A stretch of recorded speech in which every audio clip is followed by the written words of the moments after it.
Nunca mejor dicho, a toque de campana iniciamos esta brevísima pero clara, bien entendible, sobre lo que significa Isabel la Católica en un camino de perfección a nivel político.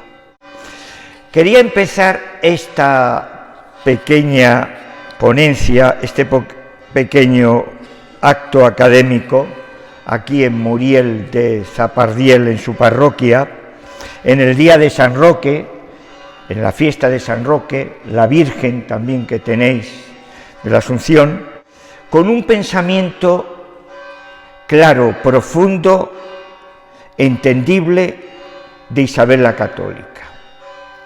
Dice, hay dos clases de perdones.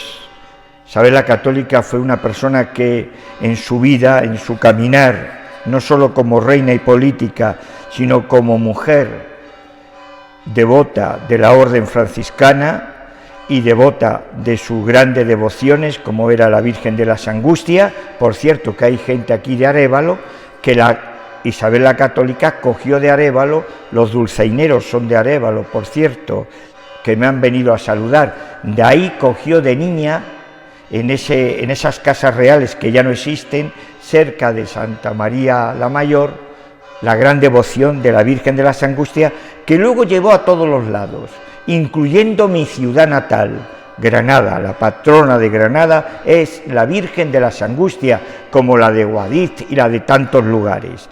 Ella lo cogió desde Arévalo. Decía que hay dos clases de perdones para Isabel. El perdón general anunciado a los castellanos que en plena guerra quisieron deponer las armas y servir a la reina.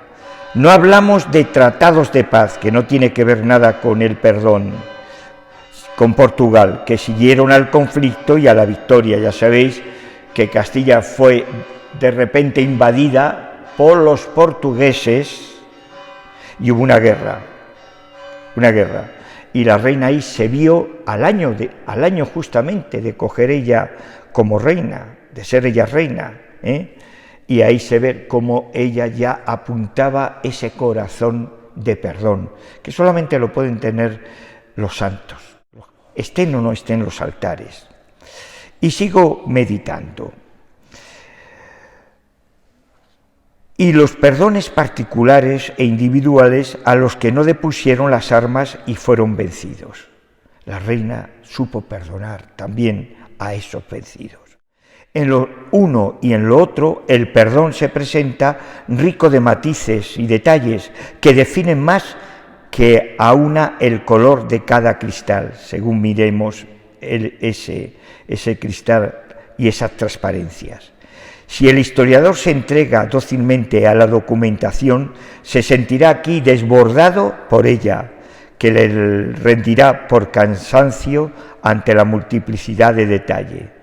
Esto es un pensamiento sobre la invasión de Portugal que tuvo en Castilla el 10 de marzo del año 1475. En ese mismo año, unos meses antes, primer año de su reinado, en su vida aparece Fray Hernando de Talavera. Fray Hernando de Talavera era prior del monasterio de Prado de Valladolid, que está enfrente del puente colgante, ese monasterio tan grandísimo que pertenece a la Junta ahora de Castilla y León. Ahí estaba Fray Hernando de Talavera de prior, era monje jerónimo de los jerónimos, y ahí se veneraba la Virgen del Prado, una imagen chiquitita, románica, donde la reina venía muchísimo en sus escapadas a rezar y a postrarse. Era una mujer de fe, de su cristianismo. España es cristiana desde el siglo I, no olvidéis, desde el siglo I, como Hispanian, como provincia del Imperio Romano, que esto hay que decirlo. Y ahí la reina rezaba y estaba de prior Fray Hernando de Talavera, que luego sería confesor de ella, era su confesor, su consejero espiritual, como también lo fue Cisneros, cardenal primado de España franciscano, y también luego regente, porque Cisneros fue rey cuando murió Fernando el Católico, 16 años después de fallecer la reina, el 26 de noviembre de 1504, 16 años después fallece Fernando, su esposo, que se había casado ya en viudedad con una princesa francesa, Germana de Foix, y hace de regente, de rey regente, Cisneros, este monje franciscano, hasta que viene ya su nieto, Carlos V. Fijaros qué importantes estos matices, ¿no? Y indudablemente Fray Hernando de Talavera y la reina tuvieron una gran química. Fray Hernando de Talavera era de origen judío, converso, su familia, y tuvieron una gran química. De hecho, por eso le nombra primer arzobispo de Granada, cuando se conquista Granada y vuelve a lo que fue siempre cristiana, el 2 de enero de 1492.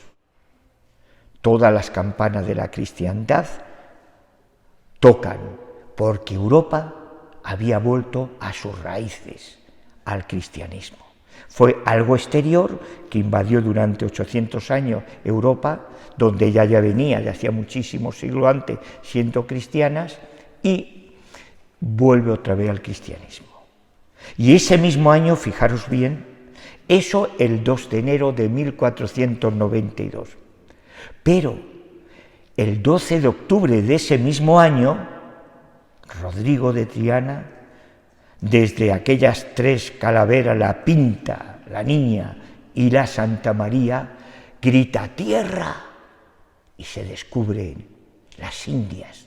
Creyeron que habían llegado a las Indias, eran las Américas, América, ese mismo año. ¿Y sabéis lo que ocurre? Que para todos los historiadores del mundo termina la época medieval, que es larguísima, con la baja, la media y la alta, y comienza la época moderna, a partir de esa fecha, del descubrimiento de América. El cancionero popular de las calles, de aquella Castilla medieval, de aquella Castilla que estaba llena de intriga, de corrupción, porque la reina se encuentra, fijaros bien, una Castilla muy parecida en muchas cosas a lo que está ocurriendo hoy, donde el poder no lo tenía la monarquía, los reyes, lo tenían los grupos de presiones, las ideologías de la nobleza, es la que influían, y la reina impuso orden. Y la reina, esto es una cosa única en la historia de los tiempos, cuando la mujer no contaba para nada, que una mujer castellana, paisana nuestra, porque de tierras de Medina, cerca de aquí, haga valer su reina, decir, yo soy reina de Castilla, Fernando, tú eres de Aragón, eran primos, fue una boda de amor, Fernando, tú eres de Aragón, pero no te olvides que tanto monta tanto Isabel como Fernando, yo soy reina aunque sea mujer, y tú eres rey aunque sea de Aragón. Hay que decir también, en esta brevedad, Castilla era la potencia, era una potencia. Aragón era muchísimo más pequeño. Si Castilla tendría cerca de 3 millones de habitantes, 2.800.000 personas de habitantes tenía aproximadamente Castilla, Aragón solamente llegaba a 800. Pero era crucial para hacer volver otra vez esa España a esa unidad, la unión de Castilla y de Aragón. Y diréis, ¿por qué? Porque solamente Castilla necesitaba el fuelle también de Aragón. Y eso fue muy importante en el planteamiento que a continuación sigue. Decía los cantares populares, pues reina de las España y en virtud de todo el mundo, San Juan ande en sus entrañas. Estos cantares populares que reflejan esta bondad de corazón y esta santidad que en sí tenía ya esta mujer, Estos son cantares refraneros, juglares, cantares que cantaba el pueblo llano. Une a la reina mucho con la devoción a ¿qué San Juan? Al evangelista.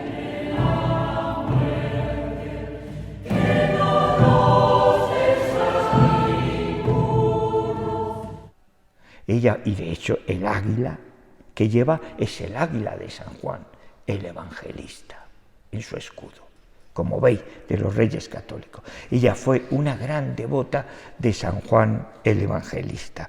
Este es un cancionero de Toledo del año 1508. Ella, pensar que murió en el 1504, 4 años después de que la reina muere. Los reyes católicos, Isabel, que fue una mujer que tenía un instinto grandísimo, planificaron muy bien toda su estrategia política, siempre teniendo como centro la obediencia al Papa. Diréis, ¿por qué? Porque sacar, y fijaros bien, no esperaba yo tanto público, tener tanto público en esta pequeña conferencia, fijaros bien, todo lo que sea estudiar, manipular o mover por ideologías de moda fuera del contexto donde ocurren los hechos, aparte de ser una gran injusticia, es querer, todavía peor, falsificar la historia. La historia se debe únicamente de estudiar en 2 conceptos, en las fuentes que están en los archivos y en todos los libros y estudiosos, y sobre todo en los tiempos que ocurre. Es como querer entender ciertos personajes fuera de su época. Sería absurdo, sería una manipulación. La gente que busca las verdades y que conoce las verdades les resbala, pero hay gente que no lo conoce y puede influir y hacer daño. La política que llevaron los reyes católicos fue una política teniendo como centro reyes católicos que eran, un título que le dio Alejandro VI, papa de origen español, de los Borjas, de los Borgias, es una dinastía grande donde hay 2 papas, y termina con un santo, el tercer general de la Compañía de Jesús, San Francisco de Borgia, de Borja. Eran de origen todos de Valencia, de la parte de Valencia, de Gandía, toda esa parte. Era esta, y dieron 2 grandes papas. Alejandro VI le dio el título de Reyes Católicos cuando conquista Granada y toda Europa vuelve a sus raíces. Hacer lo que era Hispania, provincia del Imperio Romano cristiana, donde aquí viene el primero, que es apóstol, al fin de la tierra, Finisterre, Santiago, y cierra España, y evangeliza, según la tradición, toda España. Los reyes católicos hicieron en esta breve intervención, este breve acto académico, 3 grandes cosas. Primero, una política de casar a sus hijos. Ellos tuvieron 5 hijos, 4 mujeres y un chico. El chico, el infante Alfonso, por desgracia murió con 15 años. En Carreñosa, aquí cerca, murió el infante Alfonso. Entonces quedaron 4 chicas, y las 4 chicas se casaron, tuvieron mala suerte, porque los reyes católicos en los matrimonios tuvieron mala suerte, pero la casaron con lo mejor de Europa, sin lugar a dudas. Ahí se demuestra el gran potencial que ya tenía esa España, que iba a ser en breve un gran imperio, con el descubrimiento de América y demás. De las chicas tuvieron, como he dicho, destinos trágicos. Juana, por ejemplo, Juana I de Castilla, que era la heredera, se casó con Felipe el Hermoso. Felipe el Hermoso era nieto de Maximiliano de Austria, de ese gran rey también del imperio austrohúngaro, polaco, alemán, y se casa con él. Tuvo mala suerte porque Juana era frágil, era una chica muy inteligente, una princesa muy inteligente, pero era frágil en su parte sentimental, afectiva, de inteligencia. Y la educación que le dieron los reyes católicos a sus hijas y a sus hijos fueron una educación muy cristiana, muy sobria, porque los Trastámara fueron sobrios, no despifarraron dinero, miraban todo.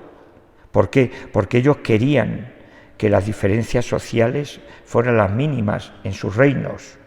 Y no supo entender la educación que tuvo Felipe el Hermoso, que murió joven dejando un hijo que es el que hereda todo, que es Carlos V de Alemania y primero de España.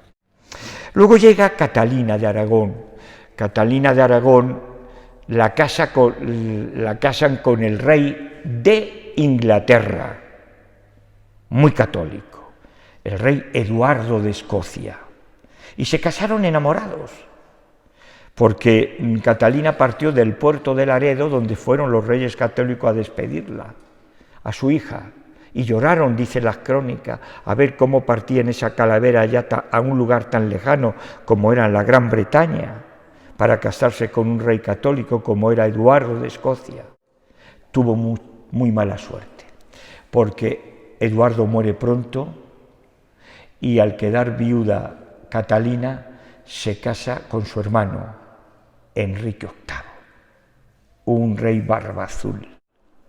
Y Enrique VIII, ya sabéis la historia, las esposas que tuvo, cómo también se enfrenta al Papa de Roma, cómo mete en toda Europa el divorcio, que no existía, y nace un cisma, el anglicanismo, donde dice, el Papa soy yo, porque el Papa no podía admitir que pudiera separarse de una mujer legítima como era Catalina de Aragón, una persona muy bien formada, y casarse con una favorita como era Ana Bolena. Luego vinieron algunas más y quitó la vida a varias de ellas.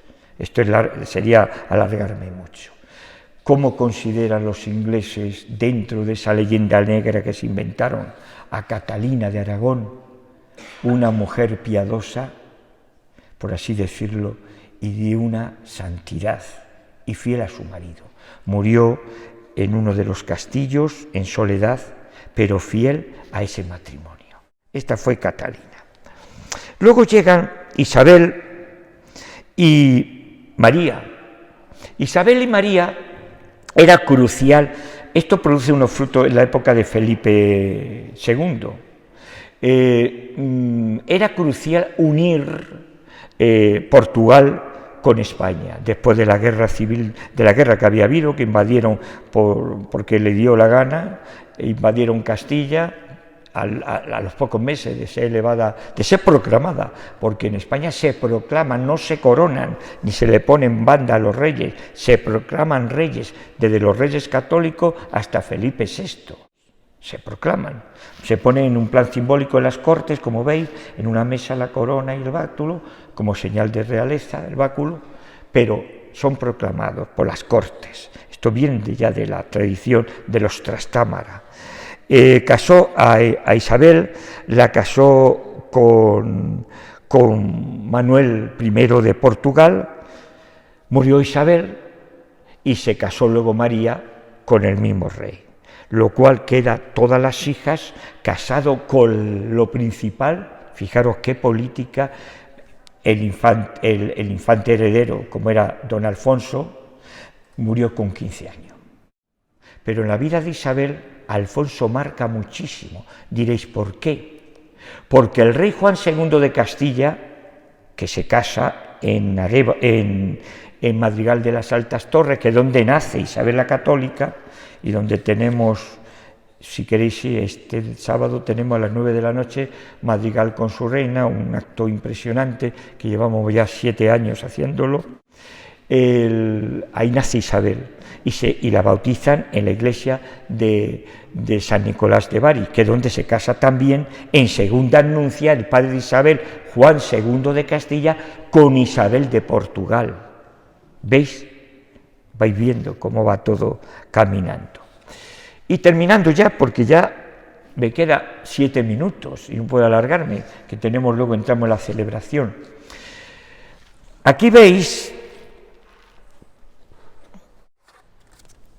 el testamento de Isabel y el codicilo, tal como se conserva, luego lo podéis ver y tocar con mucho cuidado, en el archivo de Simancas. En este testamento que se conserva en el archivo de Simancas, si viéramos el original, y este no se diferenciaría nada más en los sellitos estos que han puesto a cosa hecha. Está hecho en pergamino, tratado a la cal, escrito a mano, con los sellos reales.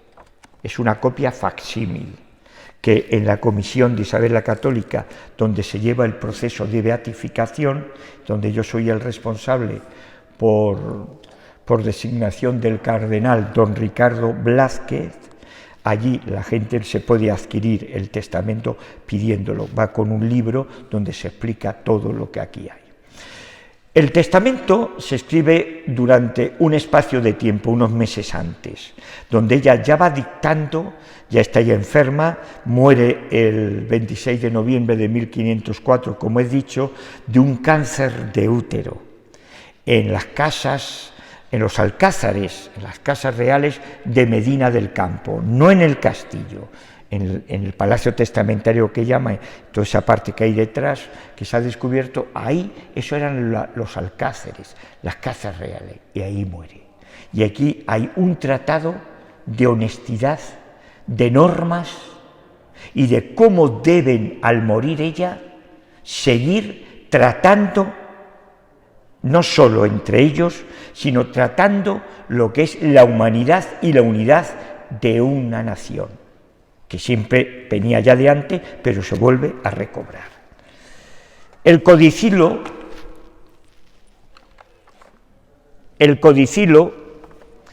es una obra maestra, es breve, como veis, se escribe 3 días antes de morir la reina, este codicilo. Y este codicilo es un tratado para los que somos estudiosos en profundidad del espíritu isabelino, donde se ve la santidad de esta mujer. Y diréis, ¿por qué? Porque en este codicilo es donde nacen luego todas las leyes de las Indias. Es de valores humanos. Nunca antes habían existido los valores humanos. Donde dice expresamente por su puño y letra, esto no se puede falsificar, se puede falsificar de boca, pero aquí están las fuentes. ¿Cómo hay que tratar al indio? Y ella dice, el indio, y aquí tenía un sudamericano, un párroco que de Venezuela, es tan igual como lo de la superpotencia universal que es España. España era una superpotencia. O sea, pertenecer a esa superpotencia era, aparte de tener unos privilegios extraordinarios, era tener también riqueza, no solo espiritual, sino material, porque no había nada que le pudiera hacer sombra. Nada había. Y aquí dice, el indio es hijo mío, como sois vosotros.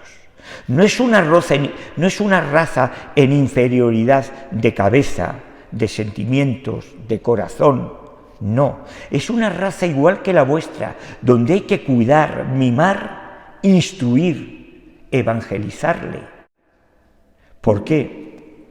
Porque el cristianismo, cosa que hoy día tratan de explicar de otra manera, lo que trajo es el progreso, el adelanto.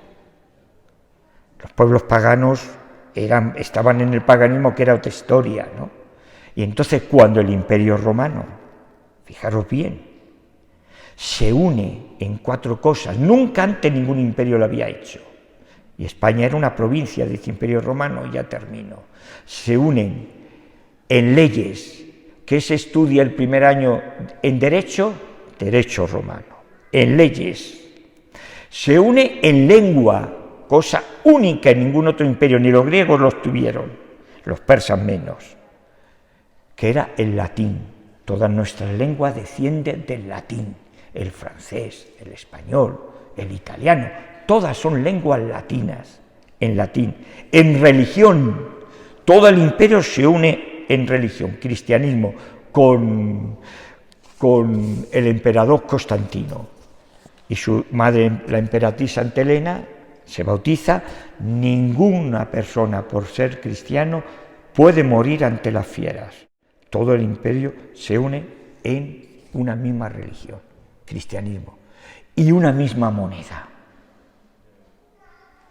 Y se pueden permitir el lujo de llamar al mar Mediterráneo Mare Nostrum, nuestro mar, porque todo el norte de África también pertenecía a ese gran imperio. Y de ese gran imperio, una de las provincias en unidad que más personalidad tuvo fue Hispania. Pues esto, y con esta brevedad, hemos terminado 30 minutos, este breve momento académico sobre lo que es Isabel la Católica. Si tenéis luego alguna pregunta o algo, porque ya nos preparamos para la misa por San Roque, que os daré una homilía también muy bonita. El testamento lo voy a dejar aquí para que lo veáis. Y el libro este os lo recomiendo, el que no lo tengáis, lo tenemos en la comisión, si lo queréis adquirir, os metéis en YouTube, en todas las redes sociales, en nuestra página oficial, tenéis este libro, El perfil moral de Isabel la Católica, donde se prueba la grandiosidad de esta paisana nuestra. Espero que os haya gustado y continuamos ahora ya con San Roque.